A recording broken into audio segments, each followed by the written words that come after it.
Hey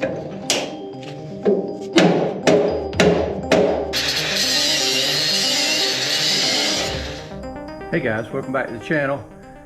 You know, right now I'm planning to put in my torque boxes. I had forgotten to do that a little bit earlier, but I want to give a shout out to the Kiwi channel. The Kiwi channel showed how to put in a porta power, spread the area out. That would allow me to put in a complete assembled torque box. A lot of guys on the videos talk about it's a lot easier to install torque boxes that are disassembled in multiple pieces, or two pieces I think. On the 66 coupe I put in assembled pieces, and again I used a porta power. So let me show you what I'm doing here. What I've done here is I've already drilled my holes for plug welds. I'm going to do some additional welding along the edges of the flanges because I really want these things to be stable. So I went ahead and drilled my holes, cleaned those up.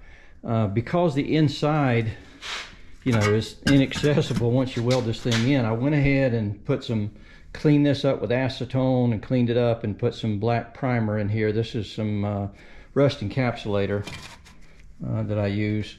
And then I've taped these flanges off because I'm going to come back and put some weld through primer where I've got metal to metal and welding. So I'm going to come back and just spray on some gray weldable primer. And I'm not worried about overspray of that, obviously, because I've got this on the inside. So I'm going to do that, and then over here in the car, what I've done, let me put some light on this. So down here, I've set up my porta power here, and I'm going to spread that just enough, or it springs back pretty easily, but I'm going to spread it just enough to fit that torque box up into place, and then I'll release it, the porta power, after that. So I did this on the 66 coupe. It was very successful. The only difference is I used a little bit different floor assembly in that car. So I'm going to get this thing down here, get the porta power set up, spread this thing out, and show you what I'm doing.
The following day. Installing these torque boxes is not quite as easy as I let on at the beginning of this video. The challenge is, and I'll throw up a little photo here, the flange that sticks out on the bottom of this frame rail, you need to take that into account and coat a little bit of that flange out of the way, or you're going to be beating and fighting this thing forever. Barring that little mistake I made on this particular car, this really is an easier process than I've let on to show. Let's get back to the video. All right, so I've got the car up on the rotisserie because I wanted to be able to get to these torque boxes a little bit better, or a lot better. And so I'm finishing up the torque boxes, and while I've got it up on the rotisserie, I'm gonna go ahead and install these frame connectors between the front frame rail and the rear. I'm gonna go ahead and set these. This is gonna make it a whole lot more convenient to set these in place and weld them in now. One thing I do have to do is, you know, they got the holes here, but I think I need to drill a couple of holes here. There's a spring for the emergency brake that connects right here. So I need to get that set up before I cover it up.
All right, I got it welded pretty solid on this side. When I flip the car over 180 degrees, I'll get the other sides. So welded along this seam, and likewise up here. Just went around this part, and then on this other side I'll get it when I flip the car over, and I just ran, you know, just a pass along here. And you know, this thing should be very solid. Between these torque boxes and these frame rail extensions, you know, this thing's going to be very solid. Again, this torque box up here and here. All right, guys, appreciate you watching. Hope this is interesting, if not helpful. You know, please subscribe to the channel. We appreciate all you guys watching. If nothing else, this gives me great garage therapy. So next time we get out on the road, y'all come go with us.